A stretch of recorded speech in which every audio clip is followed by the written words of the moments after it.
Bonsoir. Bonsoir à toutes et à tous. On va essayer de se trouver une place pour la dernière de ces rencontres, les 35 rencontres débats du Forum européen de bioéthique. Alors là, on a essayé un petit peu de terminer sur une note légère, mais je ne sais pas, puisqu'il y a quand même un télescopage avec l'actualité. J'aimerais bien encore une fois le jingle, comme ça on va tous s'asseoir et on va commencer à écouter.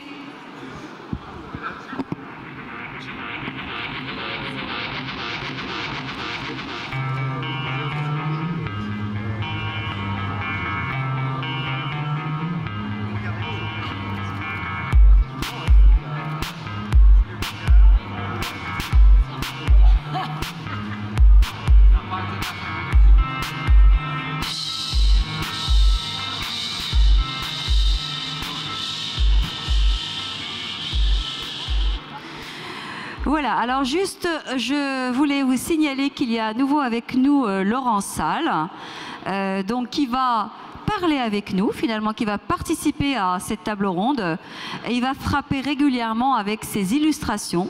Donc voilà, ça commence.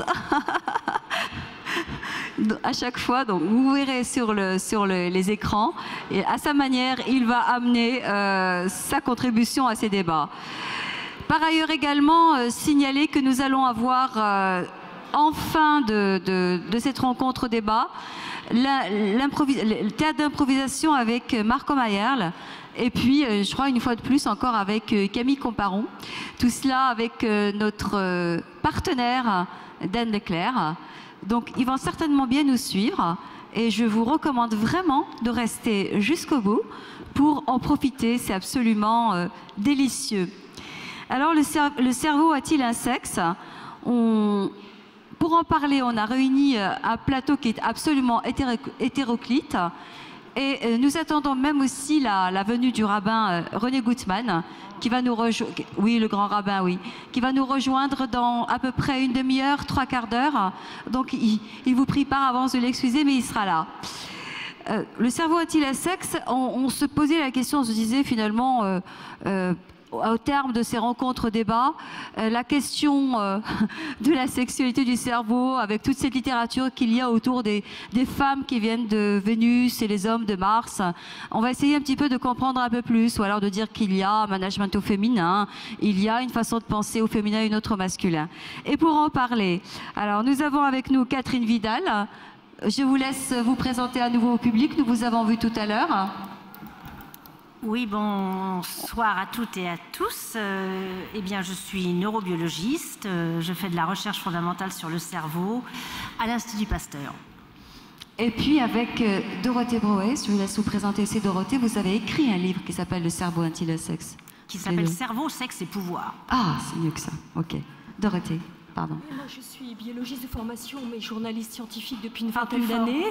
Et je me suis particulièrement investie dans le débat public avec l'association Vivagora qui s'occupe des enjeux sociaux, des développements techniques.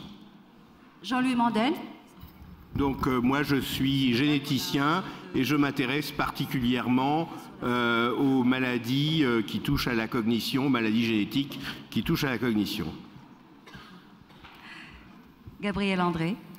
Moi je suis... gynécologue obstétricien de base. Donc depuis 30 ans, j'ai des femmes qui viennent se plaindre de leurs hormones.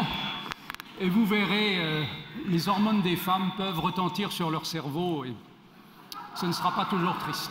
Est-ce qu'il ne manquera pas certainement de susciter du débat ici à la tribune? Jean-Richard Freiman. Oui, donc je suis toujours psychanalyste encore. Et toujours au forum depuis le début. Voilà, depuis le début. Et c'est en tant que spécialiste de la psyché que je vais essayer de dire quelque chose. Alain Berretz. Ben, je suis ni gynéco, ni psychiatre.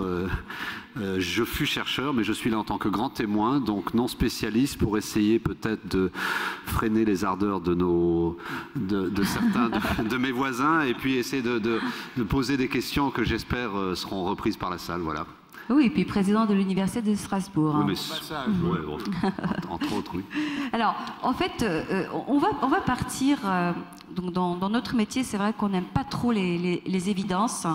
Alors, on repose souvent des questions fondamentales, basiques. Alors, je la pose, cette question-là. Est-ce qu'il y a des différences, à vous, Catherine Vidal, déjà, hein, est-ce qu'il y a des différences avérées entre le cerveau d'un homme et celui d'une femme, biologiquement, j'entends? Oui, eh bien, la réponse scientifique à la question le cerveau a-t-il un sexe? La réponse, c'est oui et non. Ah bah alors là, vous nous aidez pas beaucoup, hein. C'est ça la science. C'est ça la science, dit Oui. Jean-Louis Mandel. Ouais. Donc, La science ne dit jamais oui. Ok. oui, parce qu'il existe dans le cerveau des régions qui contrôlent les fonctions associées à la reproduction. Donc, par exemple, dans une zone bien particulière qui s'appelle l'hypothalamus, il existe des neurones qui, chaque mois, vont s'activer pour déclencher l'ovulation. Et on ne verra pas ce type d'activité dans le cerveau des hommes. Mais en ce qui concerne ce qu'on appelle les fonctions cognitives, alors dans ce domaine-là, c'est-à-dire l'intelligence, les capacités de raisonnement, d'attention, en l'occurrence, on sait qu'il n'existe pas dans le cerveau, depuis la naissance, chez les garçons et chez les filles, des régions cérébrales qui feraient que les garçons seraient tout naturellement doués pour faire des sciences et des maths, alors que les filles seraient plutôt meilleures dans la littérature et dans les langues. Donc il est important de réaliser que l'idée selon laquelle il existerait un déterminisme génétique qui ferait que les traits de personnalité, les goûts, les comportements des femmes et des hommes soient, depuis la naissance, déjà inscrits dans leur cerveau. Cette idée-là est une idée qui a été complètement battue en brèche par la réalité des recherches qui sont faites au XXIe siècle sur le cerveau, et qui montre en particulier cette capacité exceptionnelle qu'on appelle la plasticité cérébrale. C'est-à-dire que l'on sait désormais que rien n'est jamais figé de façon immuable dans le cerveau, qu'en permanence, en fonction des apprentissages et des expériences vécues, il y a de nouvelles connexions entre les neurones qui se font, d'autres qui se défont, et que tout ce processus de plasticité va contribuer à forger nos cerveaux. Alors que l'on trouve dans certaines expériences où l'on compare des cerveaux d'hommes et de femmes et où l'on peut voir des différences entre les cerveaux, cela n'a absolument rien d'étonnant, puisque les garçons et les filles n'évoluent pas forcément dans des environnements totalement similaires, de telle sorte que montrer des différences entre les cerveaux, c'est vraiment enfoncer une porte ouverte, parce que de toute façon, nous avons toutes et tous des cerveaux différents, parce que tous les individus, les 7 milliards d'individus sur Terre, ça veut dire 7 milliards de personnalités différentes et 7 milliards de cerveaux différents. Nous avons toutes et tous une histoire singulière qui explique pourquoi nous avons des cerveaux différents. Donc, pour terminer, je dirais que quand on s'intéresse aux différences cérébrales entre les femmes et les hommes, la question pertinente est celle de savoir d'où viennent ces différences. Et le fait de simplement montrer des différences, par exemple en imagerie cérébrale, ne signifie pas que les différences en question étaient présentes depuis la naissance, ni même qu'elles vont y rester gravées. Jean-Louis Mandel, que dit la génétique sur ce sujet? Est-ce qu'il y a des différences ou rien du tout? Voilà, donc moi je serais peut-être un peu moins catégorique que Madame Vidal. Alors, et surtout qu'il y a quand même, je pense, des différences très subtiles et qui se surimposent avec la variabilité extraordinaire au sein de l'espèce humaine, à la fois effectivement quand même du patrimoine génétique, puisque nous sommes tous différents, et auquel se surimpose effectivement la différence de l'environnement, l'histoire de chacun. Mais je pense qu'il y a d'abord, en tant que généticien, des raisons de penser qu'il y a effectivement des différences très subtiles, mais tout à fait réelles, parce que du point de vue génétique, la femme a 2 chromosomes X, l'homme n'en a qu'un seul. Alors en principe, vous savez qu'avoir un chromosome ou 2, c'est en biologie, c'est une différence absolument extraordinaire qui n'est pas supportable. Regardez la trisomie 21 où on passe de 2 à 3, ça donne des choses quand même extrêmement sévères. Et pourquoi il n'y a quasiment pas d'autres trisomies? C'est parce que les autres trisomies, quand on passe de 2 à 3 pour un chromosome 4 ou un chromosome 8, ça va être létal, ça va entraîner la mortalité très précoce de l'embryon. Alors, comme on ne pouvait pas avoir des gens qui ont un chromosome X fonctionnel et l'autre qui ont 2 et que ça reste fonctionnel, il y a un mécanisme qui fait que un des 2 chromosomes X d'une femme, en fait, ne s'exprime pas, ne fonctionne pas. Et donc, ça rétablit, si vous voulez, l'égalité homme-femme. Sinon, il y en a un des 2 qui ne serait pas là. Mais, en fait, cette inactivation n'est pas complète. Et donc, si vous voulez, du point de vue de l'expression génétique, il y a des différences subtiles, mais il existe des différences. Ensuite, il y a aussi le chromosome Y. Alors, les hommes ont un chromosome Y. Alors, ce chromosome Y, il ne fait pas grand-chose que quelques gènes de spermatogénèse, parce qu'effectivement, les hommes, ils doivent, si on veut poursuivre l'espèce, fabriquer des spermatozoïdes. Et puis, un gène qui s'appelle le gène SRY, qui est celui qui va décider s'il est présent qu'on va vers une différenciation vers le masculin et des organes sexuels secondaires, par exemple, hein, on va avoir des testicules, ou au contraire, s'il n'y a pas de SRY, il va y avoir des ovaires. Il se trouve quand même que ce gène SRY s'exprime aussi dans le cerveau, et donc il doit faire un petit quelque chose. On ne sait pas trop d'ailleurs quoi, mais peut-être. Dernière chose, c'est l'aspect évolutif. Parce que je suis tout à fait d'accord pour dire, c'est classique, c'est connu, la plasticité cérébrale, c'est quelque chose d'extrêmement important, et d'extrêmement important dans les capacités cognitives. D'ailleurs, on sait très bien qu'il y a les enfants sauvages, il y a eu des expériences aussi sur des animaux. Quand on ne stimule pas, par exemple, à la naissance, la vision, la région du cerveau qui correspond, qui interprète les stimuli visuels ne va pas se développer, et finalement c'était des animaux d'expérience vont rester aveugles parce que leur cerveau a passé la période de plasticité, n'est plus capable d'interpréter. Donc la plasticité liée à l'environnement, liée à l'éducation, etc., c'est absolument capital. Mais ça n'explique pas tout, il y a des différences. Et je donnerai peut-être 2 ou 3 exemples qui montrent qu'il y a quand même des choses qu'on n'arrive pas pour le moment très bien à expliquer, mais par exemple l'autisme.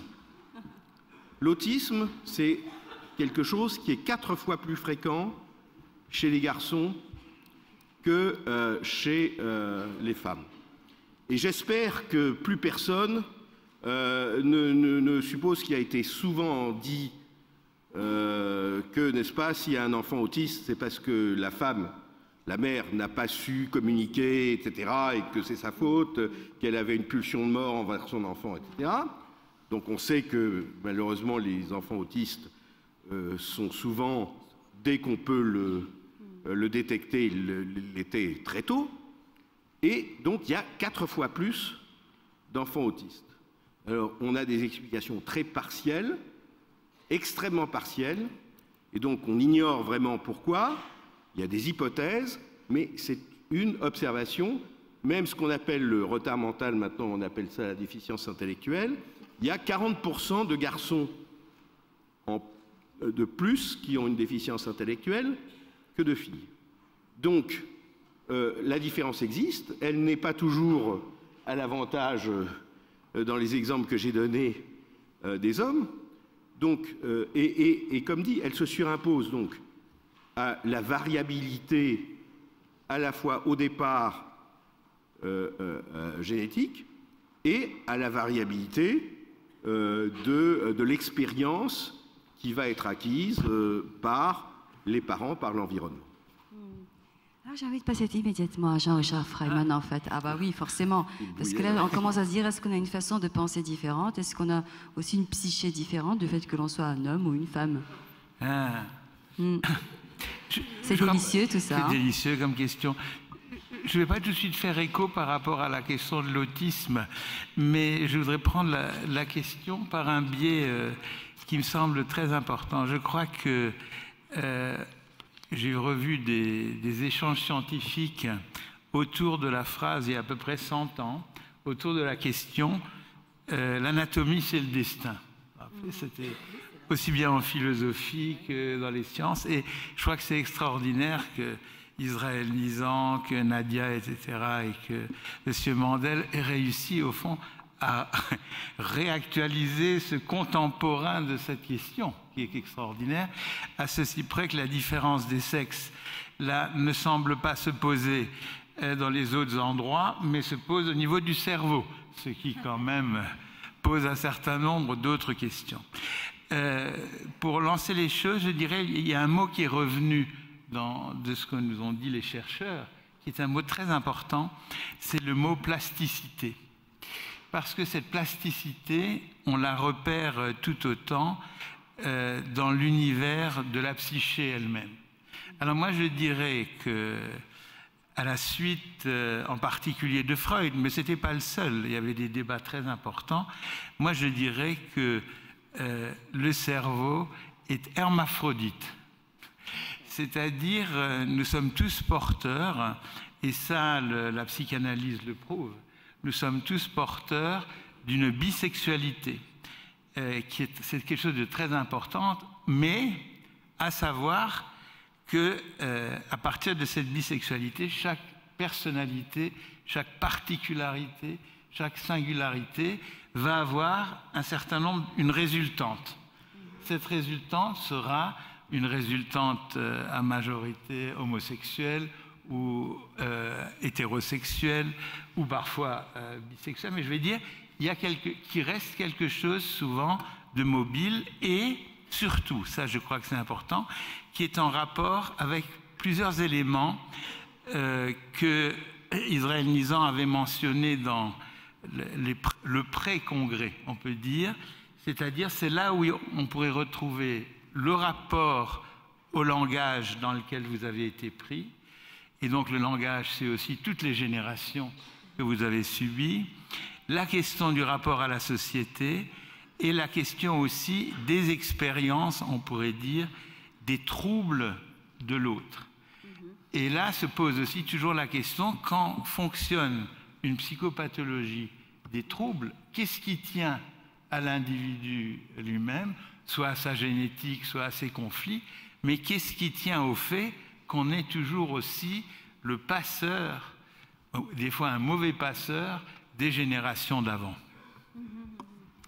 Gabriel André, est-ce que notre cerveau est sous l'influence de nos hormones, nous les femmes par exemple, population que vous connaissez bien? Complètement, moi, il est évident que le cerveau est sous influence, et chez la femme sous influence hormonale et notamment influence des œstrogènes.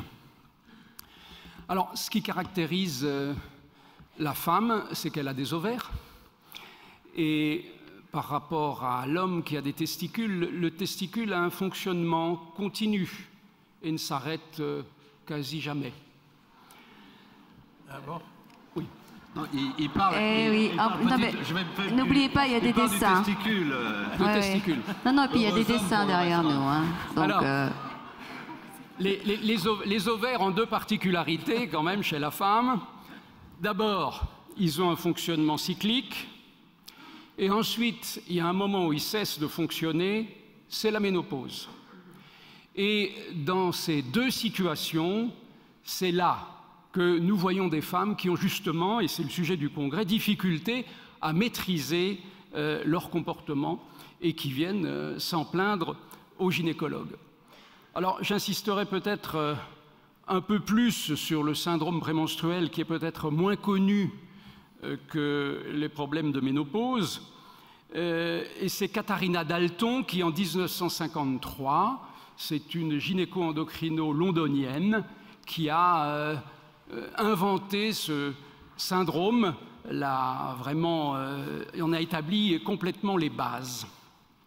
Alors, ce syndrome prémenstruel fait que, vous le savez, il y a quand même beaucoup de femmes dans la salle, et j'en vois beaucoup qui ont encore des ovaires actifs. Ça se voit de si loin. Donc, avant les règles, elles le savent bien, et vous le savez bien, elles sont parfois un peu énervées, un peu excitées, il ne faut pas leur demander trop de choses, et quand les règles arrivent, généralement, ça s'arrange. Non, mais s'il vous plaît, On l'écoute, vous avez le droit. Ne m'accusez pas de sexisme. Oui, non mais sincèrement. Alors, ces symptômes... Surtout pas lui, alors là. Ces symptômes pour 20% des femmes sont quand même gênants, ce n'est pas des petites choses. Sont gênants, il y a de la tristesse, de la mélancolie, l'impression de malaise, elles sont irritables, elles sont anxieuses, elles sont insatisfaites de leur aspect. Elles sont même parfois malveillantes.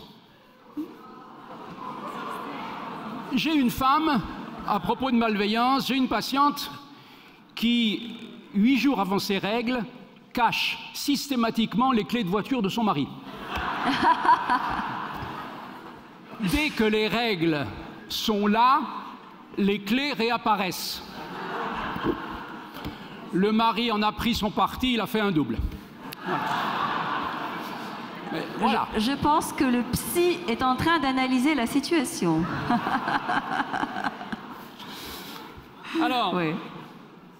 Katharina Dalton a d'ailleurs défendu en 1981, il y a eu en Angleterre, et c'est très intéressant, 2 jugements qui ont accepté le syndrome prémenstruel comme circonstance atténuante, parce que là, on a parlé du petit syndrome prémenstruel, mais sachez qu'il y a entre 3 et 8% des femmes chez lesquelles, avant les règles, ça ne va plus du tout. Elles perdent leurs repères. Elles sont perturbées dans leur vie familiale et leur vie sociale, à un point grave. Et généralement, ces femmes vont plutôt d'ailleurs voir le psychiatre que le gynécologue. Ces perturbations peuvent atteindre un point tel que 2 jugements en Angleterre, en 80 et en 81, ont accepté le syndrome prémenstruel comme circonstance atténuante dans 2 cas d'homicide. Bon. Alors, un des cas d'homicide, je vous le cite parce que ça peut être intéressant, c'est une femme de 37 ans, divorcée, qui était poursuivie pour avoir volontairement écrasé avec sa voiture son amant. Alors, circonstance peut-être un peu atténuante, il était alcoolique, violent et infidèle. Ah, le portrait, waouh. Alors, cette femme a été conseillée par Katharina Dalton et elle a décidé de plaider coupable et de demander des circonstances atténuantes pour cause de syndrome prémenstruel. Et elle a pu apporter la preuve qu'elle avait souffert d'une sévère dépression après son accouchement et qu'elle avait été traitée épisodiquement pour ce syndrome prémenstruel. Fait capital.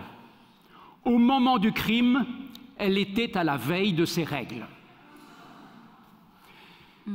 Quoi qu'il en soit, une libération conditionnelle lui a été accordée, assortie toutefois d'une suspension du permis de conduire pour 1 an. Ils n'ont pas enlevé les couteaux, autre chose, non. Rien du tout. Ah, bon, ok, juste la voiture. Alors, si j'ai encore juste une minute. Oui, bien sûr. Hein, simplement pour en terminer sur le syndrome prémenstruel, qui est quelque chose que nous voyons souvent, et j'y insiste parce qu'il est peu connu. Ce n'est pas forcément l'apanage de la femme de 30, 40 ou en préménopause. J'ai notamment vu au début de l'année une petite jeune fille de 13 ans, réglée depuis 1 an, qui m'a été amenée par sa maman. Et sa maman me dit, les 8 jours qui précèdent les règles de ma fille, c'est un enfer. Elle est déprimée, elle pleure tout le temps, elle ne mange plus, elle ne dort plus, elle a des envies suicidaires, elle ne peut plus suivre les cours, elle n'a plus d'amis, elles s'en vont les unes après les autres. Ben voilà un exemple de syndrome prémenstruel grave. Alors je ne vais pas du tout entrer dans des détails biochimiques, cérébrales qui me dépassent un peu. Simplement, le syndrome prémenstruel, c'est le cerveau qui ne supporte plus la cyclicité hormonale ovarienne. Et il y a une façon hormonale d'essayer de tenter de régler le problème, c'est tout simplement de stopper cette cyclicité et de mettre ces femmes dans un régime hormonal constant pour éviter l'orage des 8 jours avant les règles. Et finalement, Laure, que j'ai traitée comme ça, petit à petit est allée un peu mieux, ça n'a pas été très vite, ça n'a pas été tout seul. Elle continue à suivre maintenant sa scolarité et à retrouver quelques amis. Ouf. J'ai eu peur d'entendre qu'elle avait encore tué quelqu'un, je ne sais quoi. Quelle ambiance. Bien. Alors, Dorothée Brouet, c'est vrai que vous avez beaucoup... Non mais merci, c'est courageux.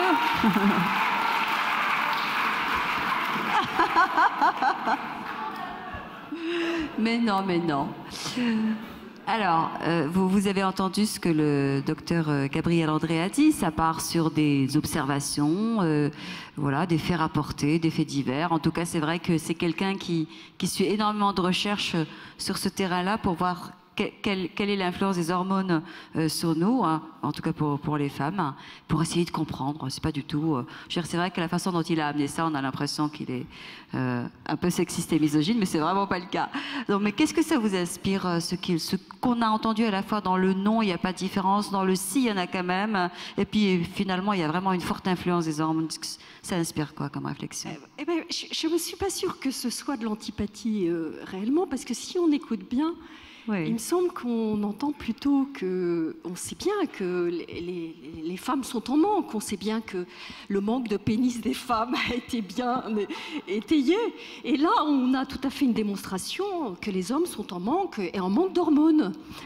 Donc, vous voyez comment on peut retourner les choses. C'est simplement, je trouve, une démonstration du recul que nous avons peut-être à essayer d'avoir dans notre débat ce soir, un recul sur le fond du problème. Nous passons notre temps, et tous les débats du début de la semaine jusqu'à aujourd'hui, bon, j'ai un peu écouté hier, ce matin, sont toujours axés sur essayons de trouver nos identités, un essentiel, un essentialisme latent, quelque chose qui serait inscrit et qui nous déterminerait. Et comme l'a très bien dit Gérard Pommier, que j'ai eu au téléphone récemment, eh bien, c'est comme si on demandait aux neurosciences, on faisait des neurosciences une machine à innocenter, à porter nos responsabilités. Et par rapport à ça, je voudrais juste voir si nous pourrions être en mesure de déplacer le débat comme j'ai tenté de le faire. C'est peut-être aussi pour essayer de comprendre, Dorothée. C'est peut-être aussi pour essayer de comprendre. Bien sûr, mais où sont les clés? C'est-à-dire que j'ai l'impression qu'on a comme en arrière-plan peut-être l'image de la machine, du hardware, du software. Peut-être qu'inconsciemment on est pris par des images comme celle-là. Et qu'on on aurait comme l'idée inconsciente ou consciente, je ne sais pas, en tout cas une société qui est définitivement marquée fortement par l'envie, en tout cas, un désir de trouver dans la structure la trace, le tremplin de ce que sera le futur. Et effectivement, ça peut rassurer. C'est bien ça le vrai problème, c'est que nous sommes très ambivalents et que ça peut rassurer parce que si on sait un peu notre avenir, eh bien c'est moins vertigineux de se dire qu'on a tout à construire. Et par rapport à cela, je crois qu'il faut bien réaliser que s'il y a une guerre, elle est dans nos têtes et pas dans les sexes. Et c'est Alain Etchegoyen qui a clairement indiqué cela et que effectivement l'homme et la femme sont dans leur différence des enjeux décisifs de notre époque, mais attention aux mots que nous utilisons qui créent des catégories. Vous savez que Camus a bien dit que mal nommé, c'est ajouter du malheur au monde.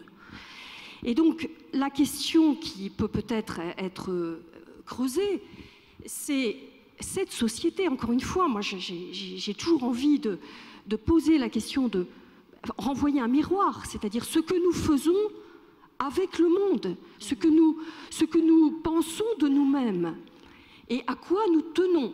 Est-ce que nous voulons continuer à tenir à cette question essentialiste, en fait, qui était pourtant, enfin, on sait bien que c'était des débats du 19e siècle, du début du 20e.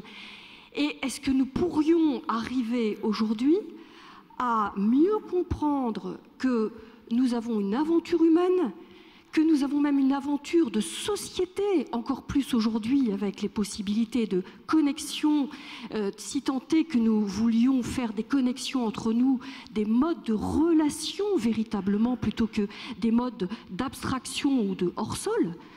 Et donc par rapport à cela, moi je pense qu'il est important de regarder à partir de ces ancrages ou de cet acharnement des uns et des autres à vouloir continuer à dire qu'il y a une structure qui détermine l'avenir, eh bien, qu'est-ce que ça nous dit de notre société? Pourquoi nous continuons à vouloir faire une recherche sur de la biologie moléculaire qui pourrait dire quelque chose de l'avenir avec les jeunes? Pourquoi nous continuons à ne faire que de l'IRM qui donnerait des identités définitives, qui nous permettraient, soi-disant, de savoir mieux que nos mots ce que nous sommes? Et oui, pourrions-nous imaginer autre chose, c'est-à-dire un autre type de recherche qui s'intéresse aux relations?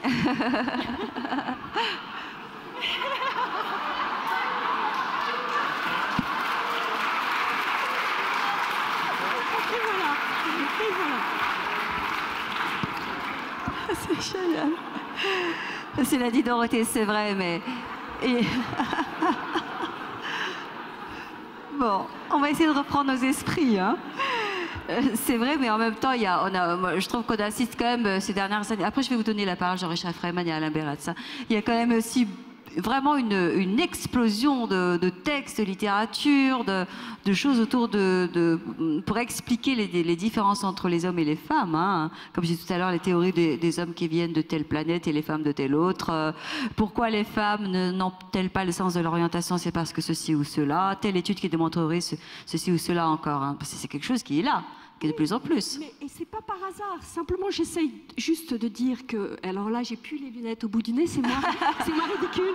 Et il va trouver autre chose, c'est pas grave. J'ai les cheveux qui vont partir. On va faire comme s'il n'était pas là. Je voudrais juste indiquer ici que, oui, il y a bien tous ces phénomènes dans la société. Effectivement, d'indiquer que, oui, les hommes auraient des capacités spécifiques.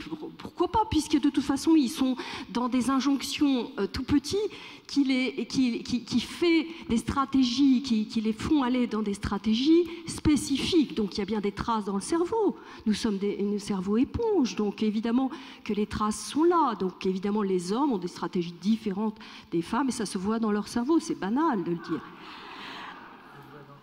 Et donc, simplement oui.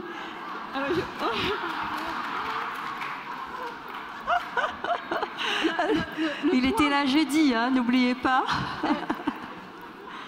Le point un peu sérieux, si on peut dire, enfin un peu grave qui est derrière tout ça, c'est qu'il y a dans l'ancrage de cette vision déterministe des conséquences économiques considérables.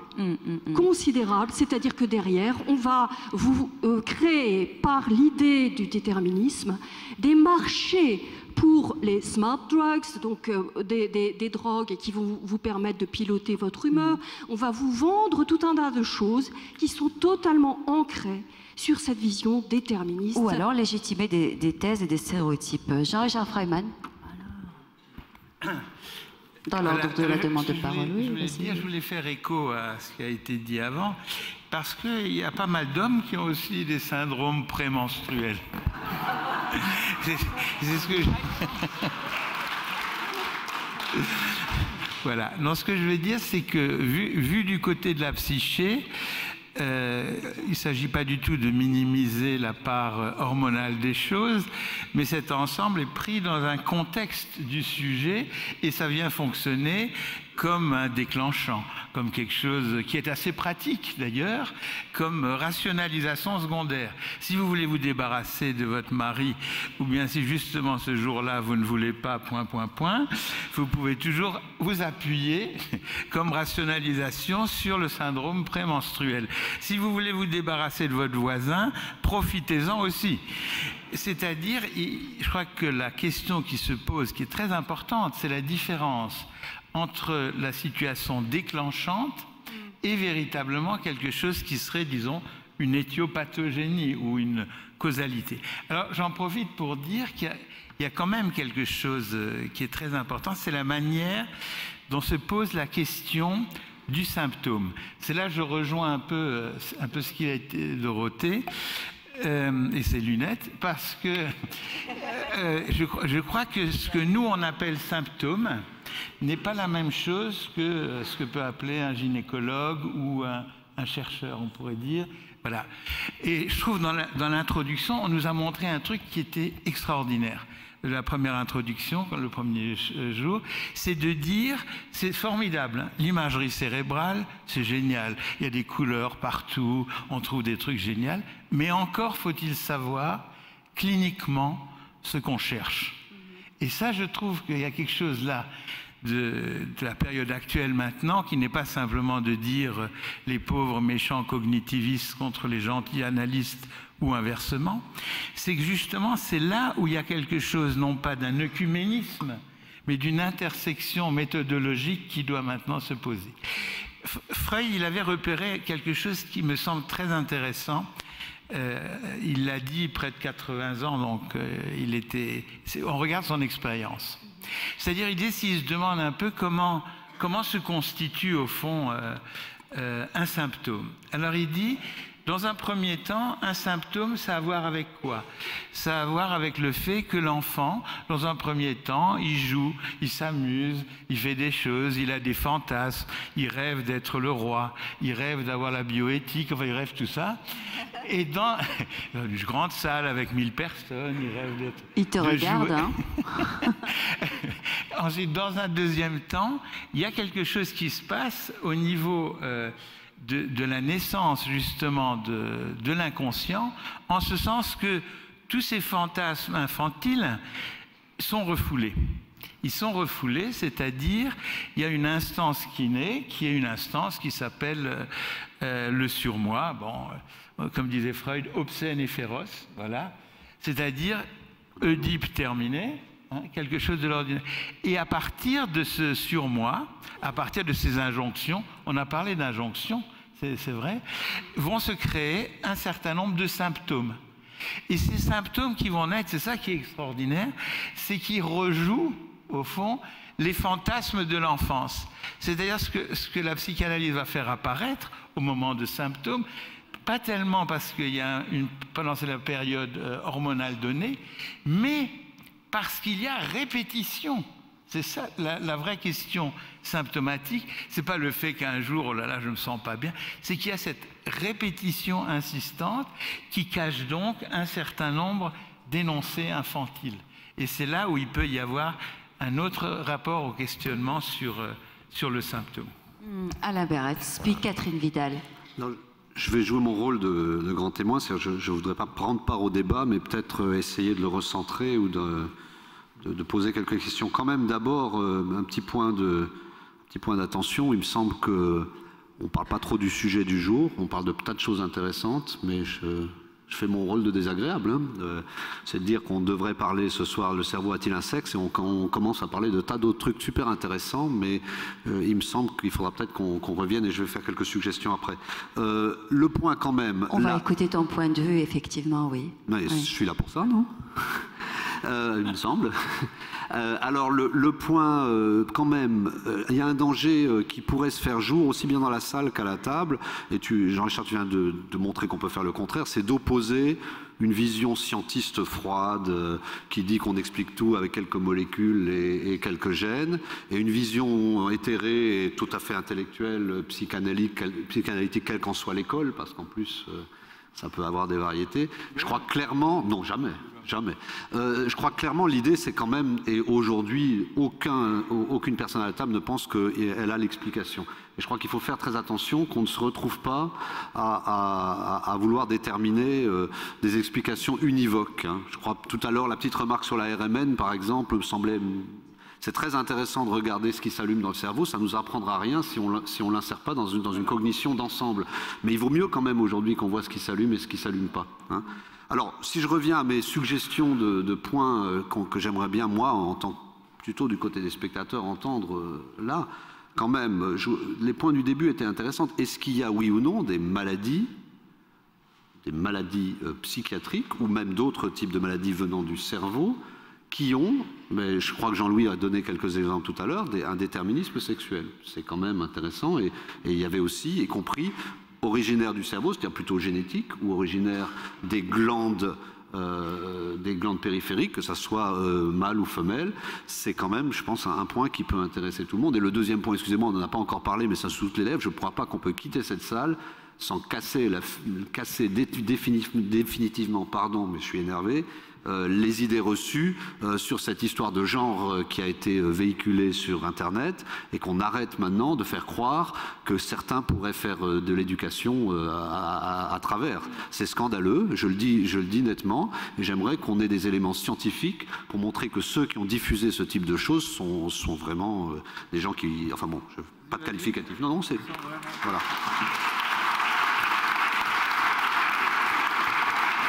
Catherine Vidal. Oui, j'aimerais intervenir sur différents points, mais je ne veux pas être trop longue, parce qu'il ne faut pas oublier que nous sommes ici aussi pour parler d'éthique. Parler d'éthique, cela veut dire que si on s'intéresse justement aux êtres humains et aux femmes et aux hommes, et qu'on prend uniquement en considération... Qu'a-t-il encore sorti? Oh là là. Je croyais que j'étais le doc de... Il paraît que je suis le doc de Retour sur le futur, plutôt. Allez, on vous écoute, Catherine Vidal. Voilà, quand on s'intéresse aux femmes et aux hommes, et justement à quel est l'impact du fait qu'il y ait des femmes et des hommes dans une société, comment expliquer que quand même un petit peu partout sur la planète, il y a un certain nombre de positions qui ne sont pas occupées par des femmes parce qu'il y a des systèmes culturels, sociaux, politiques qui font qu'elles n'ont pas accès à l'éducation et qu'elles n'ont pas accès à des postes de responsabilité. Donc ça, c'est une réalité sociale. Et il y a toujours un danger à vouloir expliquer une réalité sociale par des raisons biologiques. Prétendre que l'ordre social qui fait qu'il existe une hiérarchie entre les femmes et les hommes dans la plupart des sociétés, prétendre que cet ordre social est le reflet d'un ordre biologique, c'est une position idéologique qui n'est en aucun cas étayée par des données scientifiques. Et donc, il est très important, quand on s'intéresse à ces questions-là, de s'intéresser à l'impact des discours qu'on peut avoir dans ce domaine-là. Si l'on prétend que les femmes, au moment des règles, ont des fluctuations d'humeur qui sont telles que, évidemment, elles ne vont pas être les meilleures candidates pour conduire un avion de chasse ou être pilote de ligne, ni pour assurer des postes de responsabilité sous prétexte qu'elles ont des fluctuations hormonales qui fait qu'elles sont dans des états non contrôlables. Prétendre ce genre de déterminisme hormonal qui aurait un rôle majeur, qui expliquerait finalement pourquoi les femmes ne sont pas dans des postes de responsabilité, puisqu'elles seraient faillibles quelque part à cause de ces hormones. Vous voyez, et sur le plan éthique, les discours qui parlent des différences biologiques, ils doivent être, en l'occurrence, étayés par le fait qu'on doit prendre en compte évidemment les différences biologiques, mais également tout ce qui relève de l'environnement social, culturel, qui va faire que les hommes et les femmes ont des comportements, ont des places dans la société qui vont correspondre aux normes du masculin et du féminin, qui sont le fruit d'une histoire et d'une civilisation. Et donc on ne peut pas simplement se réduire les différences entre les femmes et les hommes à des différences biologiques.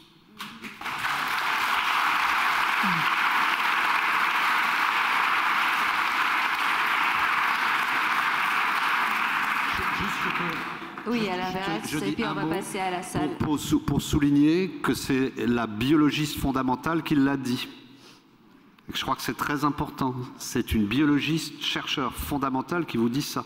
Ça prouve bien qu'on ne tombe pas dans la caricature de cette opposition. Je la remercie vraiment de l'avoir dit elle-même.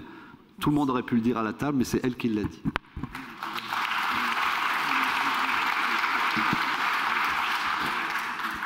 Moi, ma question s'adresse à Catherine Vidal, justement. Lorsqu'on regarde chez les grands singes, le comportement des guenons par rapport au comportement des mâles, on s'aperçoit que les guenons consolent volontiers les mâles après le combat et rapprochent les mâles en les désarmant pour qu'ils fassent la paix. On s'aperçoit également que chez les humains, lorsqu'on mesure le temps qu'un petit garçon passe à regarder dans les yeux d'autrui par rapport au temps des petites filles, eh bien les petites filles regardent plus longtemps le visage et les yeux, là où les garçons regarderont plus longtemps une petite voiture. Et donc il y a, dès le plus jeune âge, des différences de comportement.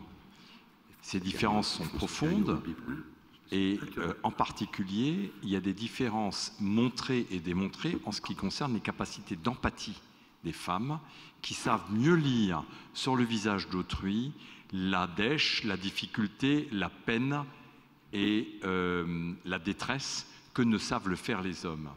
Ma question est la suivante. S'agit-il de dispositions innées ou s'agit-il de dispositions construites? Encore une fois, il n'y a aucun jugement. Il s'agit pour moi de comprendre. J'accepte volontiers qu'il s'agisse de dispositions construites. La neurobiologiste, qu'en pense-t-elle? Et j'ajouterai à cela que parmi les comportements masculins et féminins, il y en a qui sont tellement différents que nous sommes tous habitués à les intégrer comme tels. Et pourtant, lorsque naît un enfant, on a utilisé le terme hermaphrodite, mais ce n'est pas le bon terme. Quand naît un enfant porteur d'une ambiguïté sexuelle, les médecins ont le droit de différer de 3-4 jours le moment où ils vont le prénommer pour se donner le temps, avec le chirurgien, avec tout le monde, de faire le point pour savoir vers quoi ce sera le plus facile de l'orienter. Et ainsi, on peut orienter quelqu'un qui a des chromosomes d'homme vers une situation de fille, tout de suite à la naissance, et l'inverse également. Et il y aura chez cette personne-là qui a des chromosomes d'homme, des comportements tout à fait féminins. Et donc j'accepte l'idée que le cerveau soit construit en féminin ou en masculin depuis la naissance et même peut-être depuis la vie fœtale, mais j'aimerais bien vous entendre là-dessus. Voilà, donc c'est riche, votre question. Donc ce qui est effectivement intéressant, c'est quand on s'intéresse aux différences, c'est d'essayer de comprendre quand émergent les différences. Alors, il y a un certain nombre d'études qui ont été faites chez des tout petits bébés, au bout de 2 ou 3 jours après la naissance. Il y a en l'occurrence une étude dont on parle beaucoup, qui a été faite en 99, je crois, et qui laissait penser que justement, très très tôt, la façon dont le nouveau-né regardait des visages ou bien regardait un objet animé était différente chez les bébés garçons et chez les bébés filles. Donc il y a eu des critiques méthodologiques très sérieuses concernant cette étude.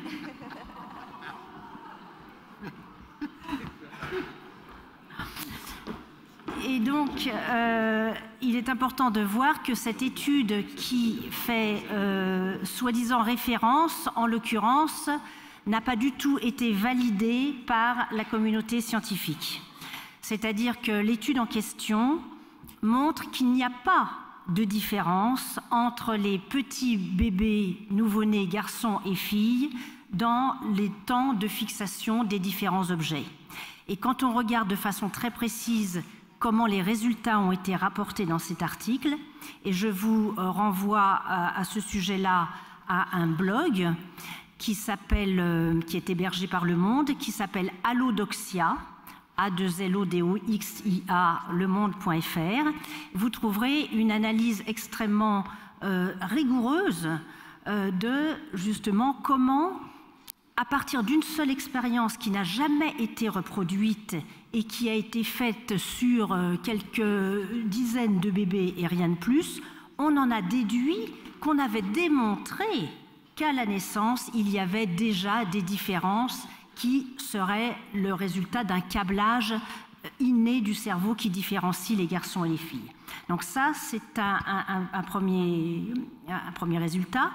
D'autre part, il y a d'autres études extrêmement rigoureuses également, ce qu'on appelle des méta-analyses, qui ont tenté de regarder de la naissance à 3 ans comment les comportements des enfants évoluaient, comment les différences qu'on pouvait noter, par exemple, dans la préférence des jouets, dans la façon de s'exprimer et d'interagir avec les adultes, à quel moment on pouvait détecter des différences. Et en l'occurrence, quand on voit des différences, c'est en général, et qu'elles sont statistiquement évidemment significatives, c'est autour des âges de 1 an et demi, 2 ans, c'est-à-dire à un moment où l'enfant a déjà été largement en interaction avec son environnement.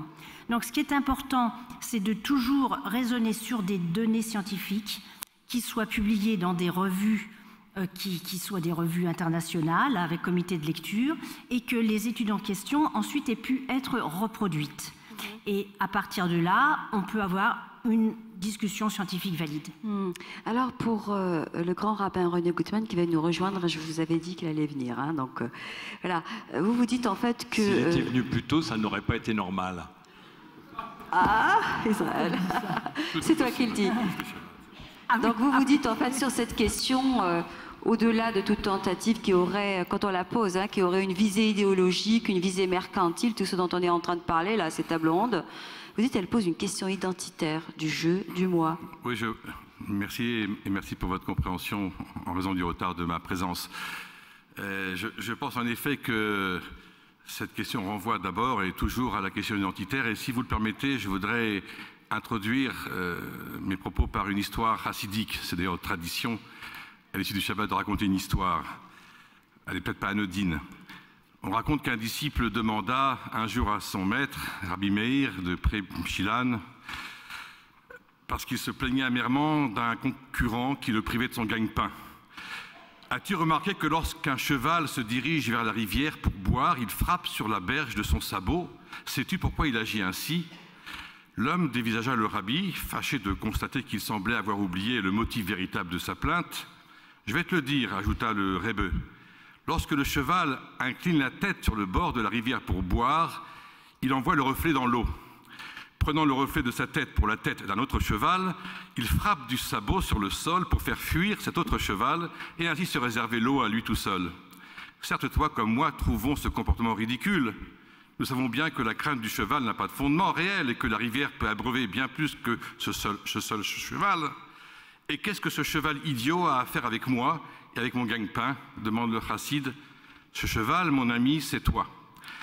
Tu imagines que la rivière, par la grâce de Dieu, ne peut subvenir à la fois à tes besoins et à ceux d'un autre. Aussi frappes-tu le sol de ton sabot pour faire fuir un concurrent imaginaire. Imaginaire, s'exclama l'homme. Dieu a déterminé la condition qui revenait à chacun de nous. Son identité, nul ne peut se soustraire à ce qui a été établi. Gère ton existence aussi judicieusement que tu le peux, mais sache que ton seul véritable concurrent, c'est ton reflet que tu vois dans l'eau. Voilà comment ce maître avait compris, un siècle avant Husserl, que l'ego constituait le point nodal du projet philosophique et comment, à travers le temps, se fait jour après jour cet itinéraire, ce travail de façonnage au long duquel un œuf se fait embryon, puis sujet, si vous me permettez ce raccourci. C'est l'idée du moi qui seul demande une patiente succession des degrés intermédiaires, un détour inopiné ou opiné. Et la question est bien là, face à mon miroir, quand l'homme se rend compte qu'il surgit. Et qu'est-ce qui se passe finalement dans l'esprit de ce chassid qui vient se plaindre que son concurrent le prive de son gagne-pain, c'est-à-dire de son identité? Il se passe qu'il vit une tension insupportable. D'un côté, je m'enferme dans la séduction close de ma différence, et l'évidence qu'elle est sans précédent et sans retour peut m'effrayer ou peut me rassurer. Mais d'un autre côté, toute différence peut s'estomper, j'aurais pu être n'importe lequel, du moment qu'un seul, au hasard, a pu être moi.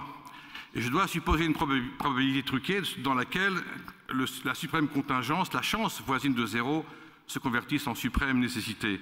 Eh bien, je dirais que ces deux caractères, ces deux façons de lire cette histoire, rebondissement, repli sur soi, ou bien démultiplication, peuvent être affirmés comme l'ego, comme si nous étions sommés de penser une diffraction originelle qui dissémine en éclats un ego qui est d'abord un ego fondamentalement un. Et il y aurait des parties de moi qui m'échappent plus que d'autres, certaines totalement, semble-t-il, et que de diverses manières je rêve de regagner, car je ne peux m'empêcher de reconstituer le pulse que je reflète, auquel j'appartiens. Et ça, nous arrivons ici à la question du couple, à la question du couple où, au niveau de la lecture du récit biblique, c'est cette image paradoxale de l'humain, cet Adam créé masculin et féminin, qui, sans qu'il soit nécessaire de penser une essence ou une nature du masculin et du féminin, en tout cas pas au niveau de cette lecture, et où la rencontre entre le masculin, en hébreu le zachar, rencontre le féminin, et où seule l'union entre les deux, mais non leur fusion, ni leur confusion,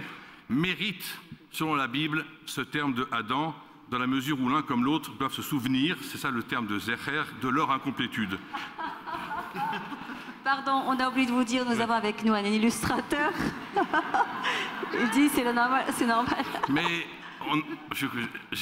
j'espère terminer par une deuxième histoire de cheval. Et le paradoxe de cette dualité, effectivement, nous renvoie à une thèse de la Kabbale selon laquelle, effectivement, le premier être créé était un être à deux visages. C'est un peu le mythe de l'androgyne de chez Platon. Mais deux visages, c'est-à-dire deux dimensions. Le premier étant masculin, le second féminin. Le premier, contrairement à ce que l'on pense, masculin, renvoyant à la compassion, et le second, c'était renvoyant à la dimension de la rigueur qui est le symbole du féminin. Et la séparation qui s'opère en cet Adam premier, lorsque Dieu crée la femme, que l'homme reconnaît, comme, je cite la Bible, un os de mes os et une chair de ma chair, le fait émerger hors du tohu-bohu, symbolisé par l'indifférenciation ou le neutre qui précède le dynamisme de la création. Et donc, je vais arrêter ici cette première remarque pour dire que pour qu'il y ait couple, pour qu'il y ait séparation de ce premier être, de ce Adam primordial, il fallait séparer, il fallait retrancher. Pour qu'une réalité singulière apparaisse et qu'elle reçoive un sens, il fallait cette sorte d'alliance qui nécessite effectivement une séparation entre le masculin et le féminin, mais nous verrons peut-être après et nous le verrons que dans la Kabbale, il y a une possibilité de lire une autre façon cette relation entre le masculin et le féminin avec cette prémonition d'une variabilité au niveau de la sexualité de l'homme ou de la femme qui peuvent être parfois interchangeables. Ça, c'est déjà vu, mais je le dirai peut-être si c'est possible par la suite. Alors, il y a juste Jean-Richard Freiman qui aimerait intervenir 2 petites minutes. Et oui, et on n'oubliera pas la salle également, hein, d'accord? Parce qu'il y a une demande ici déjà. Ce que je veux juste faire écho là. Dans le micro, Jean-Richard, oui, pardon. Ce que vient de dire le grand rabbin Gutman, c'est par rapport au fait que la position masculine et la position féminine est différente en ce qui concerne justement le rapport au miroir. Je crois que c'est ça qui est un point qui est très important, c'est-à-dire qui est très différent dans, on dirait nous, dans ce rapport au narcissisme. Et d'autre part, le deuxième point, c'est que l'idée que tu as lancée concernant aussi cet hermaphrodisme de départ, ou cette nécessité de séparation, c'est effectivement quelque chose qu'on trouve dans l'histoire de la philosophie, et en particulier dans Platon. Voilà. Oui, Jean-Louis Mandel, puis promis, je vous donne le micro. Merci. C'est simplement pour répondre à ce qui s'est dit aussi sur pourquoi on se préoccupe tellement, je dirais, de regarder par l'imagerie cérébrale ce qui se passe ou par la génétique et essayer de surinterpréter ou au lieu de changer la société. Alors d'abord, je dirais, il faut se rappeler qu'est-ce que c'est la science. C'est effectivement d'essayer d'examiner des faits par rapport à une tentative d'explication. Ensuite, il y a les limites de la science. La science est faillible. Il y a des articles, quelquefois même dans des revues prestigieuses, dont on s'aperçoit qu'ils ne sont pas répliqués et qu'ils sont faux. Donc, la science évolue par erreur et progrès. Ensuite, il y a l'interprétation. Et quelquefois, malheureusement, certains de mes collègues aussi ont tendance à surinterpréter peut-être la signification plus ou moins générale de ce qu'ils trouvent. Et ensuite, il y a l'utilisation par la société. Et donc, moi, je défends la position qu'il y a des données scientifiques pour dire qu'il y a des différences subtiles, d'une manière générale, mais vraiment très subtiles, entre le fonctionnement du cerveau féminin et masculin, qu'elles se superposent aux différences entre, à l'intérieur de la population, chacun a un cerveau qui va fonctionner de manière subtilement différente, à la fois parce que le substratum génétique est différent et l'expérience est différente. Et ensuite, qu'est-ce qu'en fait la société? Et là, je suis alors 100% d'accord, si on parle sur le plan de l'éthique, qu'il n'y a absolument pas le moindre commencement de début de justification à aucune discrimination, il y a des métiers qui sont pour les femmes, il y a des métiers qui sont pour les hommes, etc. Il y a des fonctionnements qui peuvent être subtilement différents, ça peut être intéressant.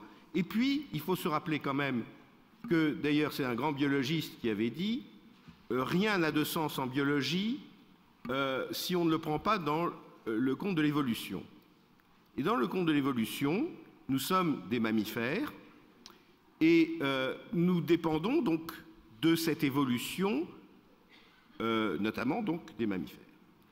Or, chez les mammifères, et avant que Nestlé invente le lait maternisé, il était absolument indispensable pour la survie de l'espèce que la mère s'occupe, parce que c'est elle qui nourrissait ses enfants, s'occupe de ses enfants. Par contre, le père devait peut-être aller, dans certaines espèces en tout cas, aller chercher de la nourriture, etc. Et il y a des expériences, y compris faites par des chercheuses femmes comme Catherine Dulac, qui montrent que simplement changer un seul gène, et je pense à ce qu'on appelle l'organe voméronasal, c'est égal, enfin, vous changez un gène et vous avez des souris femelles qui commencent à se comporter exactement comme des mâles. C'est assez étonnant, il y a des vidéos où vous voyez des souris femelles dans une cage vous introduisez un mâle dedans, ces souris femelles commencent à se précipiter sur lui, à essayer de monter sur lui par derrière, se prenant dans un comportement masculin. Donc, je crois qu'il y a...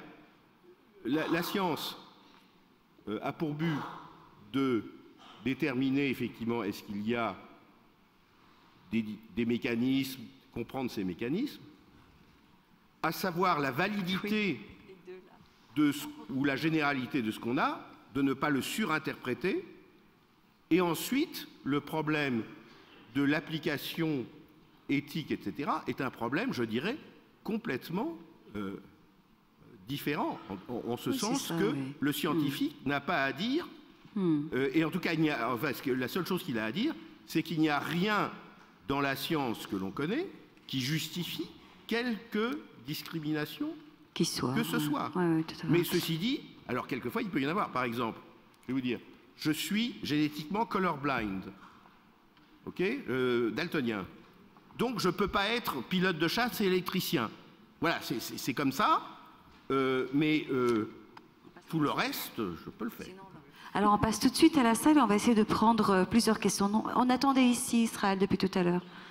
C'est à vous. Oui, bonjour. J'aurais deux questions. La première est au niveau médical et la deuxième concerne plus les religions. La première, c'est donc, est-ce que le psyché a une influence sur le niveau hormonal dans sa déclinaison au niveau des genres? La deuxième question au niveau des religions, comment se fait-il qu'il n'y a pas de religion dont le personnage principal est une femme? La plupart, c'est des personnages masculins. Et comment se fait-il que toutes les religions sont opposées à la logique d'étude du genre et opposées à l'homosexualité? Merci. Merci. Est-ce qu'on prend une autre question? Il y avait déjà une demande là-bas, effectivement. Oui, bonjour. Alors, je remercie particulièrement Catherine Vidal pour son intervention.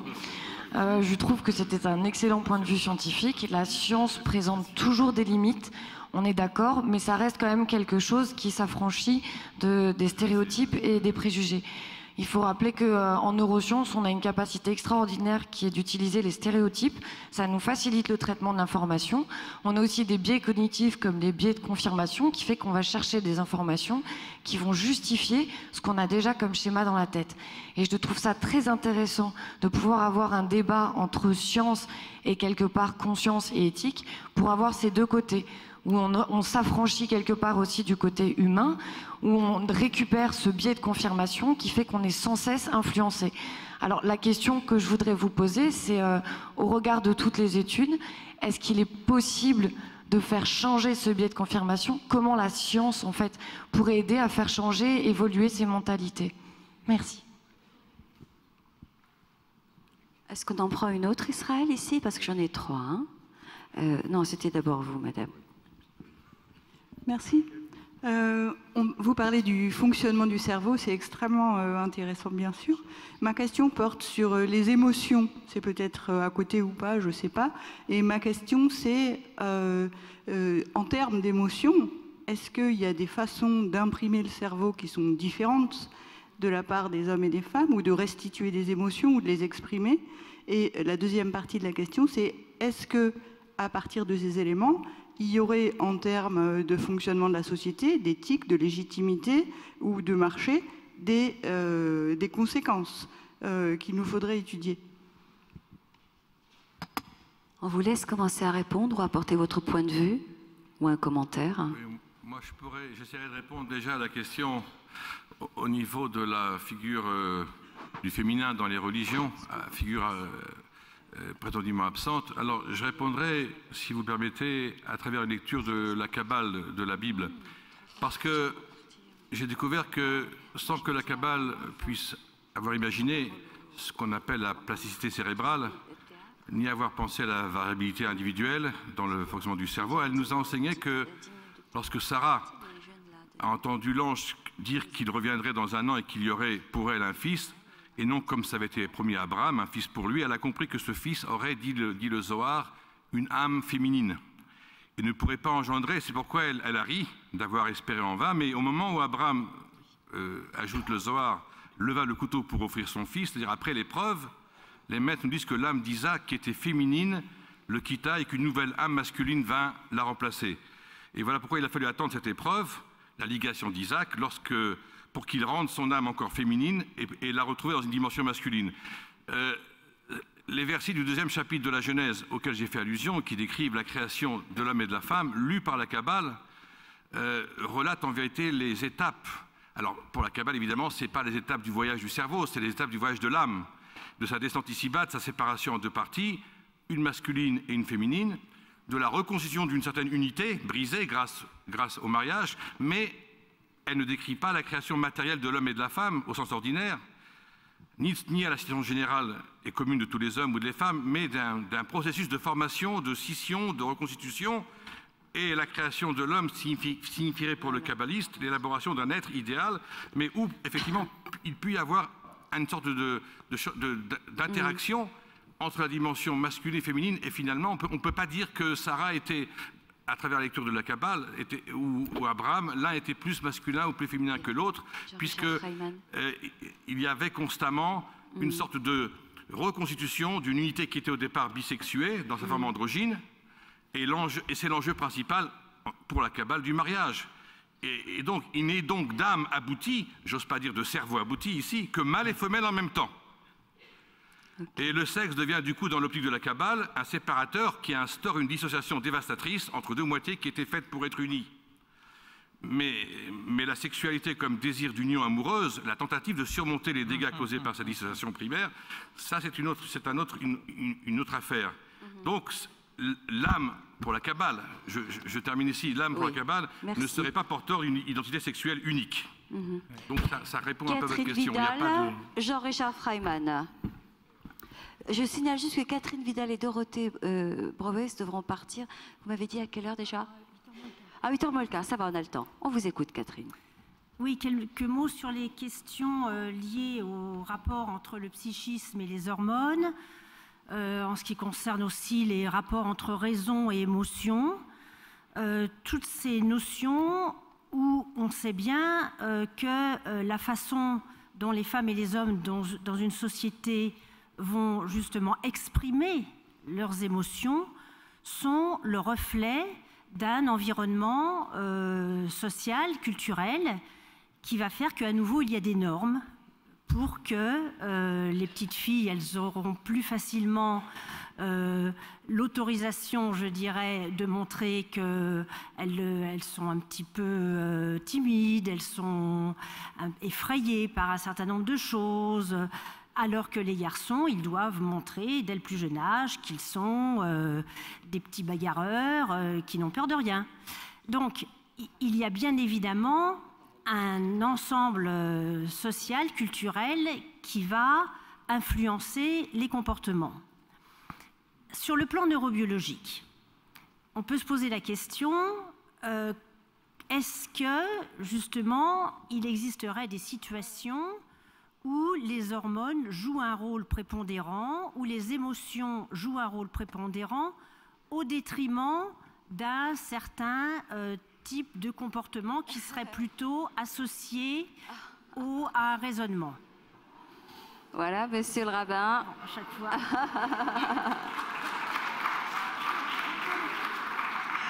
Et je signale juste qu'il y en a d'autres qui sont en train de se préparer pour tout à l'heure. C'est Marco Maillard et puis Camille Comparon. Bon, je peux terminer? Il marche bien le micro là? Oui. Tout marche voilà. Très bien. Alors, réfléchissons justement à l'évolution, hein, puisque Jean-Louis parlait de ces questions-là. Il faut bien réaliser justement que l'être humain est le fruit d'une évolution phylogénétique qui s'inscrit dans une longue histoire qui a vu justement les êtres se diversifier. Et bien évidemment, il y a un certain nombre de traits que nous partageons avec d'autres mammifères, vertébrés, des primates, qui sont les plus proches de nous. Mais nous avons néanmoins quelque chose qui nous différencie des grands sages. Ce qui nous différencie, c'est le développement absolument exceptionnel de ce qu'on appelle le cortex cérébral, c'est-à-dire cette masse qui recouvre tout notre cerveau et qui forme des circonvolutions et des sillons que l'on peut voir à la surface du cortex. Et en fait, ce cortex, il s'est tellement développé au cours de l'évolution qu'il a dû se plisser pour arriver à tenir à l'intérieur de la boîte crânienne. Et à l'heure actuelle, avec des méthodes informatiques, on est capable de modéliser un cortex cérébral humain. Et si on le modélise, on va pouvoir, de façon virtuelle, le déployer dans l'espace. Et on s'aperçoit alors que sa surface est de 2 mètres carrés sur 3 mm d'épaisseur. Et ce cortex cérébral humain, justement, permet d'expliquer pourquoi, chez nous, par exemple, aucun instinct ne s'exprime jamais à l'état brut. C'est-à-dire que nos instincts sont certes ancrés dans la biologie, mais leurs modes d'expression sont contrôlés par la culture. Et c'est le cas, évidemment, des expressions émotionnelles qui sont aussi contrôlées par la culture. Parce que le cortex cérébral est en interaction avec toutes les régions profondes du cerveau et contrôle ces régions. Prenons l'exemple d'un comportement instinctif. Ah Prenons. Prenons. Non, mais oui. C'est pas une très bonne idée qu'on ait les dessins à la fin, mais je trouve que ça empêche un débat constructif. Non, je termine avec. Prenons l'exemple. Prenons l'exemple d'un comportement instinctif extrêmement programmé génétiquement et sous la dépendance des hormones qui s'appelle la faim. La faim, c'est indispensable pour la survie de l'organisme et pour ensuite se reproduire, certes. Mais seul l'être humain est capable de dire « Eh bien, demain, moi, je décide de faire la grève de la faim pour des raisons politiques. » Vous voyez, l'être humain contrôle tout ce qui relève des comportements instinctifs. Et quand on parle, par exemple, d'instinct maternel, en fait, l'instinct maternel, il ne faut pas parler d'instinct maternel, il faut parler d'amour maternel. Et de cette façon, on va aussi pouvoir parler d'amour paternel. Hein, il n'y a pas une sorte de pulsion irrépressible qui ferait que toutes les femmes développent un instinct maternel. On sait bien qu'il y a une grande diversité dans la façon de vivre ces comportements. Jean-Richard Freiman. Jean-Richard Freiman. Et on revient à vous, monsieur. Je vais essayer très vite de faire écho à la question concernant la psyché et l'hormonal, et on pourrait dire aussi la question de la psyché et de la lésion en général. Je vais me référer à une science, mais le seul problème, c'est qu'il s'agit d'une science du particulier. Ça s'appelle la psychanalyse, alors on ne trouvera pas ça obligatoirement dans des revues internationales. La question est quand même la suivante, c'est qu'il y a de plus en plus de gens qui ont eu de graves problèmes somatiques, des lésions sérieuses, qui viennent demander une psychanalyse ou un traitement autour de la parole, justement pour essayer de retrouver une espèce d'équilibre, entre autres hormonal, mais aussi psychologique. Et on peut observer, effectivement, que la subdivision qu'on peut faire entre les questions somatiques, corporelles d'un côté et le psychique de l'autre côté, sont relativement aberrants, du côté justement du mot qui a été utilisé à l'instant, qui sont la question des pulsions. C'est-à-dire les pulsions que Freud a mis en évidence, entre autres, à avoir aussi bien avec l'organique que le psychique. Et qu'il y ait par la parole, par le lien thérapeutique, possibilité de transformer des choses entre la parole et le corps, que quelque chose même de moments terribles concernant la maladie peuvent se transformer, ça arrive. Le seul problème, c'est qu'on ne peut effectivement pas prévoir, mais qu'un certain nombre de mises en route de la parole, qui n'est pas le langage n'importe comment, permet souvent de traverser des épreuves considérables. Voilà. Oui, monsieur, allez-y. Oui, j'espère que ma question ne sera pas trop hors sujet. Tout simplement, est-ce qu'il y a des données scientifiques pour expliquer l'homosexualité?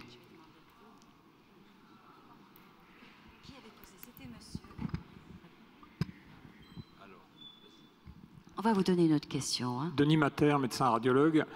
Je voudrais juste une question. Dans mes études, j'ai appris que quand on manipulait des embryons avant un certain âge, quand on enlevait le chromosome Y, on obtenait un embryon féminin. Jusqu'à un certain point où on n'arrivait plus à obtenir cette différence, c'est-à-dire que même si on enlevait le chromosome Y, à partir d'un certain moment, ça restait un garçon. Alors je ne sais pas si c'est des choses qui sont étudiées. Les opérateurs qui sont sur l'Y, c'est quelque chose qui me paraît intéressant, d'autant plus qu'il y a une maladie où certains hommes ont deux chromosomes X, donc 2 X et un Y. Est-ce que sur le plan cérébral, ça s'accompagne aussi de modifications particulières? Est-ce que vous pouvez répondre? Une troisième question, monsieur. Oui, bonjour. En fait, j'avais une question vis-à-vis du fait qu'il est constaté que majoritairement les hommes ont plus tendance à se mettre en avant, à prendre des initiatives vis-à-vis des femmes, et je voulais savoir si c'était plutôt inné ou, selon votre avis, est-ce que c'est... Non mais... Non, c'était pas ça, mais je veux dire, c'est constaté notamment dans le milieu professionnel qu'il y a certaines... je veux dire, à l'ENA, l'année dernière, il y a eu justement des formations faites pour les femmes parce que justement, elles se mettaient pas... On trouvait, le jury trouvait que les femmes ne se mettaient pas suffisamment en avant, et je voulais savoir s'il y avait une raison particulière à ça d'un point de vue scientifique. Je m'adresse à la vraie science. Alors, brièvement, c'est la culture, mais c'est pas la nature qui fait ça.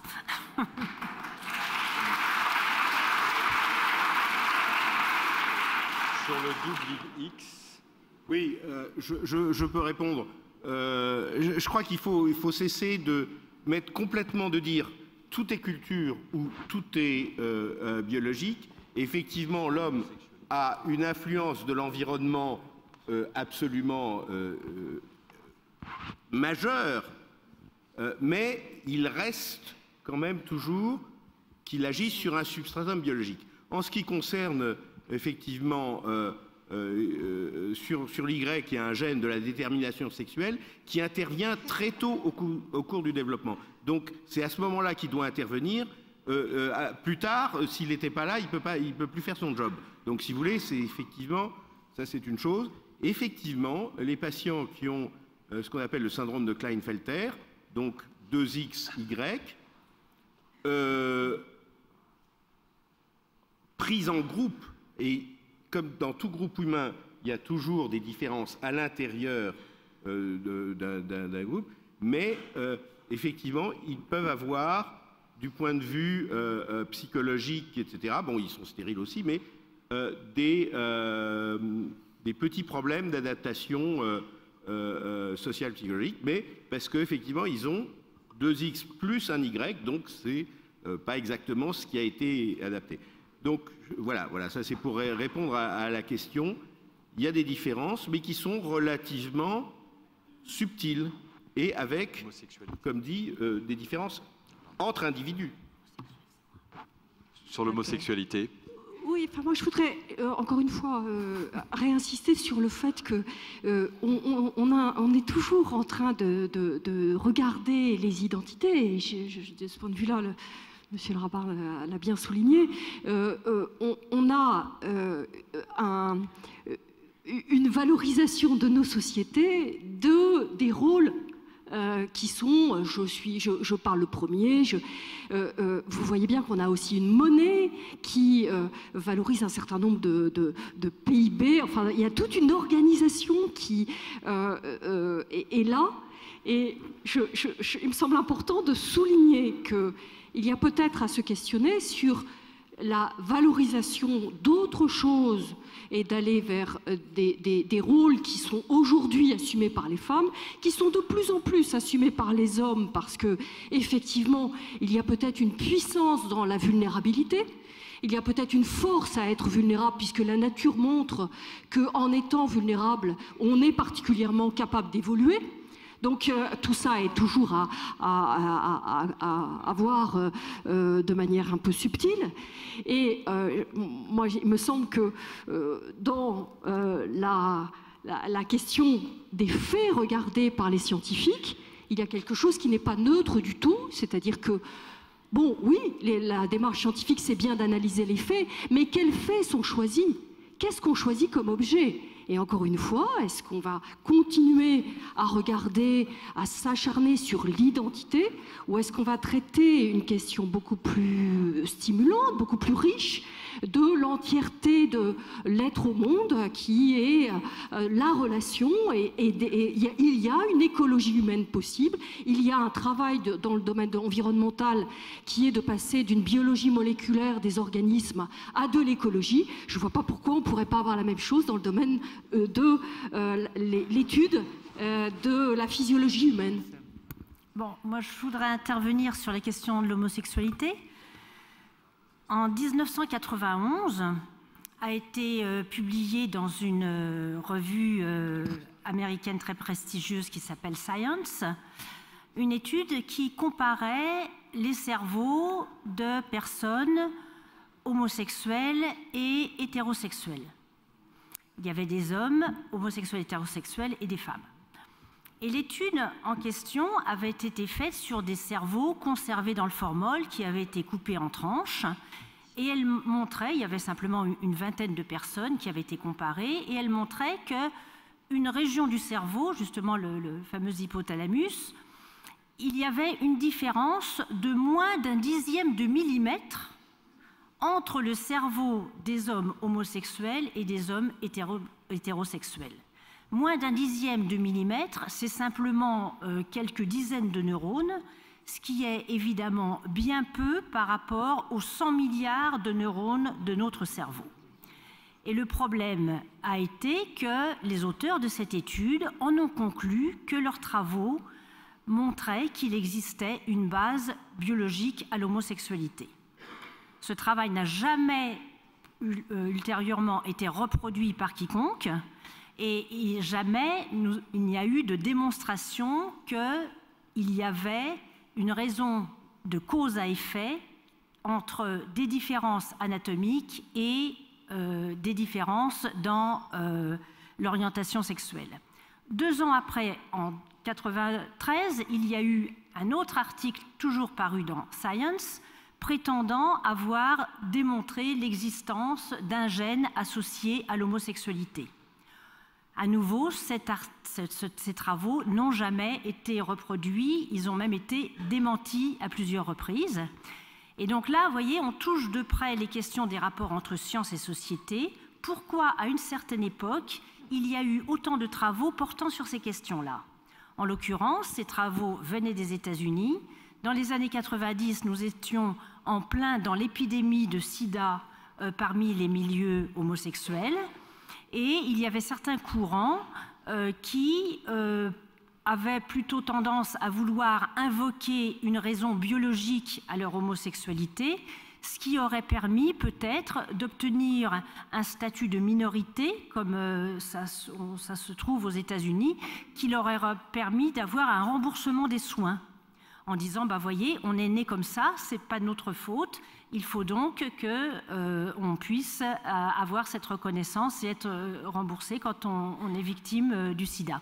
Bon, vous voyez, c'est pas par hasard si ces études ont été faites à ce moment-là, et justement, il y avait cet écho dans la société qui expliquait ces démarches des chercheurs. C'est ça, simplement pour vous montrer que la science n'est jamais neutre.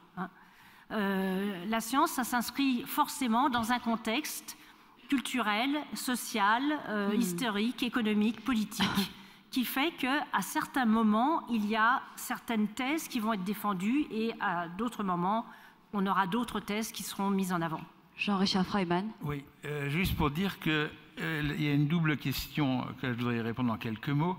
C'est d'une part à la question que vous avez posée de cette position masculine, au fond, qui est différente de la position féminine, et la question de l'homosexualité. Je veux dire, vu sous l'angle de la question de l'inconscient, je crois qu'il faut penser les choses en termes de l'après-coup du complexe d'Oedipe. Une des grandes inventions de Sigmund Freud, c'est donc de trouver ce complexe d'Oedipe qui est tout le contraire d'un inceste, il faut dire, puisque c'est le complexe d'Oedipe, c'est l'interposition de la loi dans la relation, dans le lien à la mère. Bon, c'est une des interprétations, on pourrait en dire beaucoup. Et cette opération se passe par une somme d'identification. Identification à la mère, identification au père, etc. et identification à un certain nombre de choses qui vont produire un certain nombre d'éléments, on pourrait dire, particuliers, singuliers. Et ce que je veux dire, c'est que la position résultante, puisque je vous disais tout à l'heure que quelque chose de l'ordre de la bisexualité est fondamental, hein, ce qui va plutôt orienter une résultante vers l'homosexualité ou vers une position masculine ou féminine, c'est cette sortie, c'est la manière dont on va négocier ce complexe d'Oedipe. La sortie de l'Oedipe qui a été un problème pour Freud, très important de savoir comment l'Oedipe se terminait chez la fille, puisque vous savez que ce soit pour le garçon ou pour la fille, le premier objet d'amour, c'est la mère. Donc comment ça se termine pour le garçon? On sait un peu qu'il y a quelque chose qui s'interpose dans la relation à la mère à un moment donné, mais pour la fille, comment se débrouille-t-elle alors qu'elle, d'emblée, on lui a d'emblée, elle est tout de suite dans la situation d'avoir quelque chose en moins, disait-il, hein, que le garçon. C'est-à-dire comment se termine le lien de la fille avec le père. Et la question, c'est comme ça. Alors, Freud, il termine en disant, comment ça se termine pour la fille? Eh bien, ça doit terminer par quelque chose de l'ordre d'une déception. Et je dirais que la question des formes d'homosexualité, parce qu'il y en a différentes, hein, sont en rapport avec des manières très différentes, très singulières, très particulières de négocier ces sorties du complexe d'Oedipe qui se rejoue au moment de l'adolescence.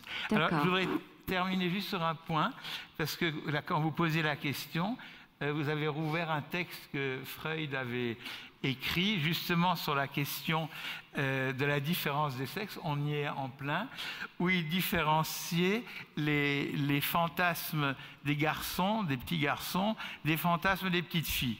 Alors pour les garçons, c'était justement la question de l'importance de l'héroïque, le fait que le garçon, il cède facilement aux idéaux, qu'il a des fantasmes de polygamie, vous voyez peut-être, et que la débilité est souvent au rendez-vous. Pour la petite fille, c'est la place de l'enfant qui vient prendre la place de ce manque de pénis, etc., etc., et qui fonctionne avec un certain rapport à l'exclusivité. Et d'autre part, où la question qui est primordiale, ce ne sont pas obligatoirement les idéaux en général, mais la question de la jalousie. Voilà. Ok, on va prendre une question ici. Voilà, alors c'est peut-être une petite question en conclusion aussi. Alors, je voudrais juste citer Béatrice Millettre, qui est docteure en psychologie et qui a écrit un petit livre qui s'appelle « Petit guide à l'usage des gens intelligents qui ne se trouvent pas très doués ». Et elle parle alors de la différence entre le cerveau gauche et le cerveau droit. Et en le lisant, eh bien, elle dit aussi que le cerveau droit, c'est aussi la féminité. Hein, dans le cerveau droit, la féminité, l'émotion, etc. Et le cerveau gauche, c'est l'analyse, etc., etc. aussi. Alors, voilà. Bon, je vais répondre parce que, hélas, je vais devoir partir. Nous avons un train pour rentrer à Paris. Bon, les questions cerveau gauche et cerveau droit, ce sont des notions qui datent d'il y a 50 ans. qui ont depuis été complètement remises en question grâce à l'imagerie cérébrale qui montre qu'il n'y a pas des fonctions localisées uniquement à gauche et d'autres uniquement à droite et qu'en permanence nos deux hémisphères sont totalement sollicités et que le cerveau fonctionne en réseau et que pour assurer une fonction, il faut quasiment que tout le cerveau s'active. Bref, donc ça c'est des vieilles histoires. Et avant de terminer, je voudrais terminer par cette citation d'un grand biologiste que vous connaissez très certainement, qui s'appelle François Jacob. Tout enfant, garçon ou fille, possède à la naissance la capacité de grandir dans n'importe quelle communauté, de parler n'importe quelle langue, d'adopter n'importe quelle religion ou convention sociale. C'est par une interaction constante du biologique et du culturel pendant le développement de l'enfant que peuvent mûrir et s'organiser les structures nerveuses qui sous-tendent les performances mentales. Vouloir attribuer une fraction de l'organisation finale à l'hérédité et le reste au milieu n'a pas de sens, pas plus que de demander si le goût de Roméo pour Juliette est d'origine génétique ou culturelle. Ok.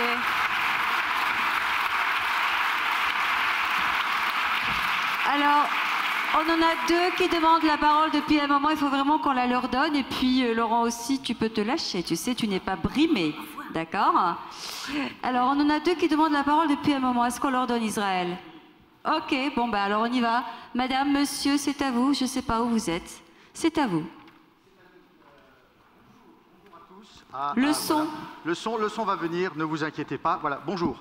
Eh bien, on déloge d'abord les gens, je suis désolé, hein, c'était bien confortable, il y avait de la moquette en plus. Non, pas vrai. Ah, c'était pas vraiment confortable, elle dit. Bon. Nous sommes des artistes et nous avons observé cette conférence avec attention. Et comme vous pouvez le voir, nous avons un petit carnet et nous avons noté des petites choses. Nous vous proposons une restitution à notre manière.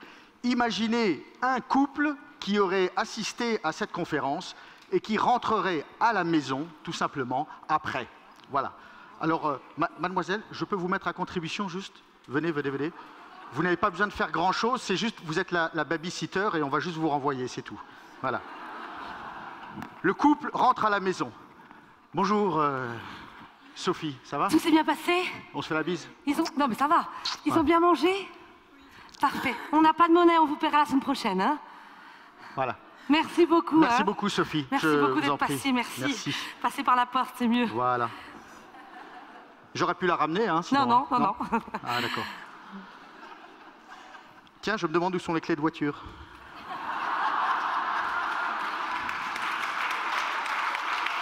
De toute façon, ne fais pas l'andouille, je sais très bien que tu as fait faire un double. Ah. Un petit martini? Je veux bien, Isabelle. Écoute, tu sais, cette conférence, ça m'a fait penser à tout un tas de trucs. C'est chouette, hein? Non, mais c'était très chouette. Hein. Qu'est-ce que c'était riche! Très riche. Ah, j'ai adoré quand les gens, ils applaudissaient. Ouais. Quand Madame Bérette dit « Ouais, je suis en colère, là !» On a vu les cheveux qui ont... Hein, c'est fort. Oh, cette Catherine Vidal, je la kiffe. Ah, elle est bien, elle est bien. Mais tu sais, je veux dire, avec nos deux filles, et toi à la maison, c'est juste que je suis entouré par des femmes, 3 femmes. Voilà, par oui, des mon femmes. chéri. Et ce que je veux dire maintenant? Non, mais ce que je veux dire, c'est que cette expérience avec les souris, tu sais, cette souris mâle qui est que avec des femelles et qui change son comportement. J'ai un peu cette impression-là, tu vois. Non, mais c'est rien de dramatique, mais je voudrais qu'on fasse encore un enfant. Parce que peut-être qu'on pourra avoir un garçon, tu vois. Enfin, faudrait se dépêcher, mon chéri. Hein. Je suis pas loin de la ménopause. C'est vrai, mais tu vois, je veux dire, on ferait un autre garçon, enfin pas un autre garçon, mais un garçon, parce que je suis pas sûr en tant qu'homme que je sois le plus habilité. T'inquiète pas, tu y arriveras, t'as des testicules qui fonctionnent en continu, ça s'arrête quasi jamais. Ils l'ont dit, hein, ce soir. Oui, ça c'est vrai, mais enfin, tu sais, je voudrais qu'on en parle sérieusement. Arrête de faire tes fluctuations ovariennes, là, hein? Alors, je voudrais juste que tu acceptes que je sois énervée, excitée, triste, anxieuse, irritable, et que j'aille voir mon psy plutôt que mon gynéco, et n'insinue pas que je suis malveillante. Non, tu n'es pas malveillante. Parce que ça, ce serait trop, hein? Écoute, Katharina Delton a tout expliqué, d'accord? tu as des ovaires et ils sont actifs, je vois. Hein? Donc, il n'y a pas de problème là-dessus, tu comprends, mais c'est juste que j'aimerais avoir ma place, tu vois, pouvoir donner à d'autres aussi. Tu comprends? Donner à un garçon. Mais tu sais, chérie, on est tous porteurs d'une bisexualité, hein. Il l'a dit, hein, non, Gabriel André. Non, pas si, moi. Toi pas aussi. moi, pas si, moi, pas toi moi, aussi. pas moi. Oh non. Toi aussi. Sauf qu'à un moment donné, il y a une résultante. Alors, c'est un rapport avec le langage, la société, ta mère. Alors ça, je tiens à te dire que mon surmoi a bloqué complètement ma mère, d'accord? Donc elle ne rentre pas. T'as pas senti que quand il a parlé de la sortie de l'Oedipe, ça t'a pas parlé, là? Il n'y a pas eu des petites connexions? Parce que mon chéri, toi, l'héroïsme, je sais pas où c'est, hein? Non, mais enfin, tu n'as pas vécu la déception. Mais viens, moi, je te fais le topo, hein, je te fais toute la liste de ce qui va pas chez ta mère, tu vas être vraiment déçu, tu vas vraiment y sortir de l'Oedipe. Toi, tu as une idée du déterminisme, voilà ce que tu as. Oui, tout ça, c'est qu'une question économique. Tu penses qu'il faut tout mettre dans des structures pour pouvoir déterminer l'avenir. C'est ça que tu veux, toi. Tu veux que notre couple soit sur des rails et que tout aille toujours pareil, alors que moi, j'amène de l'aventure, de la fantaisie, des rencontres. Tu comprends? Attends, juste, je te rappelle que j'ai tous mes syndromes prémenstruels. Je te demanderai de considérer ceci comme une circonstance atténuante. Parce que je sens que je suis pas loin du cas d'homicide. Si tu m'écrases en voiture, oui, ça sera une circonstance atténuante. Sinon, non. Tu comprends? Et puis tout d'abord, il faudrait que tu sortes de ton Oedipe. Parce que les filles, c'est vachement plus compliqué de sortir de votre Oedipe. Parce qu'il y a ce truc-là qui vous manque, là. Hein? Et puis vous êtes triste, vous savez pas. Parce que nous, c'est beaucoup plus simple. Il l'a dit à la fin. Il l'a dit, les garçons, il y a un truc qui s'interpose, je sais plus quoi, mais il y a un truc. Heureusement que t'es un mec, toi, hein? Parce que je te le dis, je le vois d'ici. Toi, ton cerveau, il supporterait pas la surdose ovarienne. Moi, tu vois, je suis costaud. Je peux supporter ça une fois par mois. Toi, tu peux pas. T'es un faible. Écoute, je tiens à te dire que les guenons consolent le mal après le combat. Ah! Alors tu pourras le faire aussi. Et puis tu sais, quand je te regarde comme ça, tu sais que des fois il y a des ambiguïtés sexuelles à la naissance. Ils auraient mieux fait de prendre 3 ou 4 jours pour réfléchir sur la tienne. Oh! Alors ça, c'est bas, c'est petit, c'est mesquin. Exactement. Regarde donc, regarde. Tu vois ce miroir? Hein? Eh bien, regarde-toi, parce que tu verras le reflet d'un cheval qui tapera dans l'eau, comme ça. C'est ça que tu cherches à évacuer. Mais t'as tout bien compris de la conférence, toi. Oui. Eh bien, tu sais, mon chéri, ils se sont posé la question s'il y avait des maladies qui venaient du cerveau et qu'il y avait une préférence féminine ou masculine. Eh bien, je crois que la réponse, c'est toi. Qu'ils le prennent, ton cerveau. Tu n'as pas de Y, tu ne peux pas comprendre. Parce que ton X, ton deuxième X, ils l'ont dit, il est bloqué, il ne fait rien. Alors que moi, mon Y, même s'il fait pas grand-chose, il fait quand même un petit truc. Ils savent pas quoi, mais en tout cas, ça fait un petit truc, tu comprends? Elle l'a dit, les hommes manquent d'hormones. Et ça t'a fait chier, c'est resté là. Mais toi, ça a bloqué quand elle a dit ça. Toi, hein. tes hormones, tu les diffuses tellement dans toute la pièce que j'ai l'impression d'être un fumeur passif.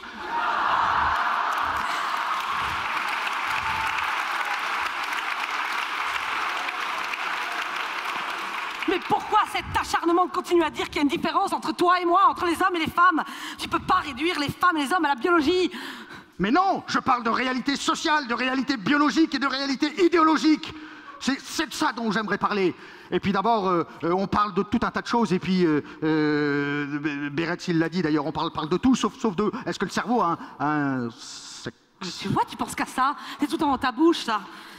Mais j'y peux rien, mais Y, ils sont partout dans tout mon corps. Alors, écoute, je voudrais qu'on essaie de faire encore un enfant, tu comprends? Ça serait bien, ça serait pour moi de... Pour toi, tes désirs, toi et encore toi. Hein, toujours ce besoin des hommes de se mettre en avant. Hein. Et pourquoi les hommes de chanson? Eh ben, c'est la culture, c'est pas la nature du con. Écoute, j'y peux rien, moi. Mon cortex cérébral, il a dû se plisser parce qu'il fait 2 mètres carrés. Alors ça fait mal à l'intérieur, tu comprends? Ah oui. Il n'y a pas assez de place là-dedans. Toi, tu serais plastique. Toi, t'es plastique. Oui, exactement. Mais t'es rigide, t'es fermé. Quand tes filles viennent te demander, maman, papa, s'il te plaît, on peut aller en ville à 17h un samedi? Non, t'es rigide, t'as des œillères. Toi, t'as un cerveau plastique, mais mon pauvre. Écoute, on est peut-être pris par les images du... C'est moi la guenon, alors c'est moi qui vais faire la paix, ok? C'est moi qui vais faire le pas vers toi. On est peut-être pris par les images de hardware et de software. Ah, tu ramènes tout à l'informatique, hein. Tu peux pas t'empêcher ça. Hein. Mais non, mais s'il y a une guerre, c'est dans notre tête, pas, enfin aussi dans notre sexe, mais pas que. Tu comprends? Je me demande toujours comment tes lunettes tiennent au bout de ton nez. Écoute, il y a des injonctions spécifiques qui donnent lieu à des stratégies spécifiques, tu comprends? Moi, j'ai pas très bien compris cette phrase, mais c'est pas grave. Bah moi, je me suis... Tu vois, dans cette conférence, c'est aussi le moment où j'étais larguée. Et je me suis dit, heureusement qu'ils ont mis un petit PowerPoint. Parce que quand il y avait le dessin du ballon dans le cerveau du garçon et le diamant dans le cerveau de la fille, bah là, j'ai tout compris. Mais il y a des situations déclenchantes, Isabelle. Il y a des causalités. Quand je te vois, j'ai envie de faire des enfants. Ah, t'es chou. Mais je sens bien que là, t'as juste envie d'être reconnue comme une minorité, hein, pour toucher des aides. Mais tu sais, pour qu'une étude soit valable scientifiquement, il faut la refaire et la refaire. Et on n'a pas le temps. Écoute, laissons l'identité sur le côté et étudions la relation. Tu me proposes là? Oui, parce que, Isabelle, toutes les femmes ont un instinct maternel. Non, non, non, non, non, non, non, non. Non, elle a insisté, pourtant, elle articule bien, Catherine Vidal. Pas un instinct maternel, un amour maternel. Et si tu veux même, je vais te l'apprendre, l'amour paternel. Allez, viens. Oh.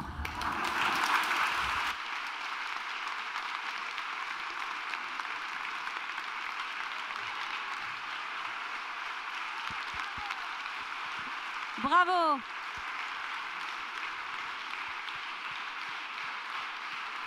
Bravo, vraiment.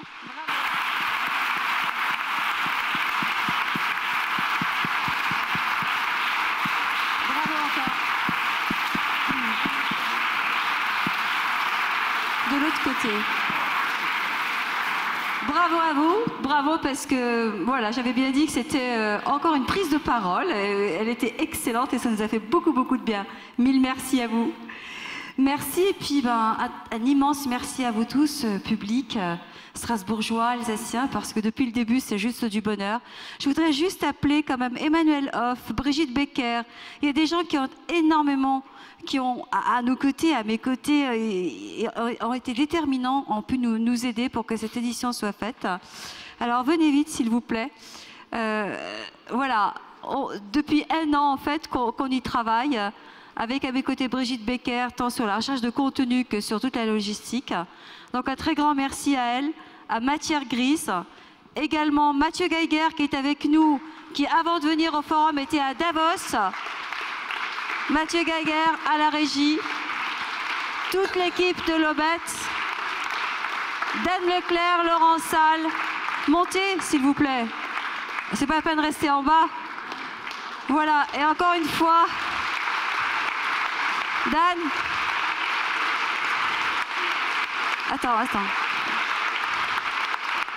Je voudrais aussi remercier, on va remercier vraiment du fond du cœur, d'abord ceux qui nous soutiennent financièrement, mais aussi tous ces partenaires privés qui ont apporté une immense contribution au forum, qui est quasiment égale à celle des collectivités.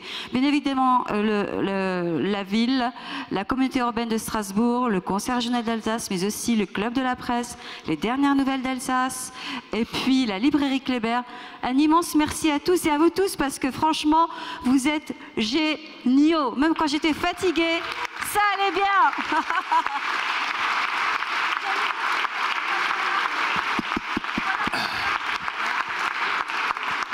Je voudrais dire également un tout petit mot. Tout d'abord pour remercier le public strasbourgeois, parce que la qualité des questions, la patience devant l'inconfort, la gentillesse de tout le monde, eh bien c'est ça qui est responsable de l'ambiance du Forum européen. Et je dois dire que beaucoup de conférenciers venant d'autres villes nous ont dit « mais on ne pourrait pas faire ça ailleurs ». Alors merci au public strasbourgeois qui est vraiment extraordinaire. Et alsacien. Et alsacien.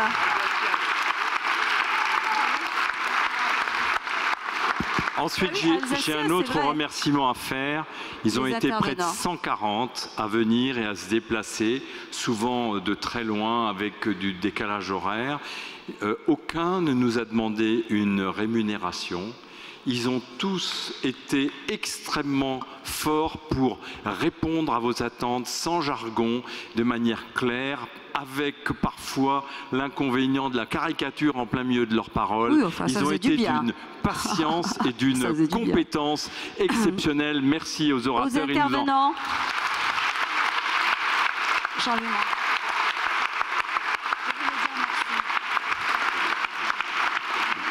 Donc, encore quelque chose.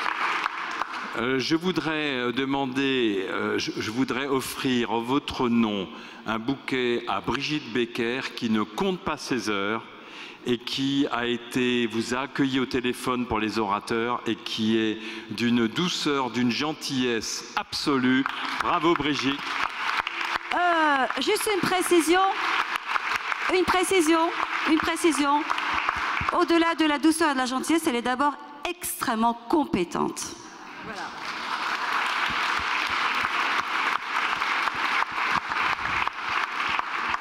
Et pour terminer, je voudrais vous dire que tout ce forum n'aurait pas existé sans l'énergie et la compétence incroyable de Nadia Aubin, qui depuis des mois, presque jour et nuit, a participé à la conception, à l'élaboration et à la réalisation de cette rencontre qui est unique en Europe. Nadia accepte ces fleurs qui sont le témoignage de mon affection.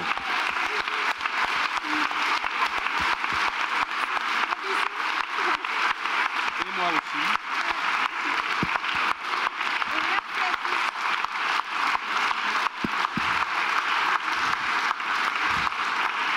Et un dernier petit mot. J'espère que l'année prochaine, toujours sous la présidence de Jean-Louis, à qui je laisserai le mot de la fin, nous aborderons la thématique de l'argent et de la santé, qui là aussi nous permettra d'aborder, Monsieur le Président Beretz, des problèmes éthiques et véritablement éthiques, comme nous l'avons fait toute la semaine. Et l'année d'après, on sera probablement, mais ce n'est pas encore tout à fait sûr, sur les droits des patients et les devoirs des médecins. Mais là, on se réserve encore une petite possibilité de variabilité. Mais ce qui sera sûr, c'est que nous allons rester au centre-ville de Strasbourg et que nous utiliserons un petit peu mieux les salles muséales qui se trouvent derrière et qui, utilisées correctement, nous permettront de rester au centre-ville de Strasbourg, ce qui est la marque de fabrique du forum. Jean-Louis Mandel, notre président, encore un tout petit mot. Voilà, donc juste pour effectivement de nouveau remercier le public strasbourgeois, alsacien, et quand même, j'ai vu qu'il y avait quelques Français de l'intérieur, oui. Donc nous les remercions aussi. Et puis, comme dit, je suis un président de la 4e République, vous savez, ceux qui inauguraient les chrysanthèmes, parce que tout le boulot, effectivement, tout au long de l'année, la conception, etc., c'est Nadia, c'est Israël, et effectivement, l'équipe de Nadia, et moi, je peux me reposer, parce que je sais que c'est eux qui font tout le boulot. Merci. À l'année prochaine. Au revoir. Oh, j'ai chaud. Ouais, merci. Hein.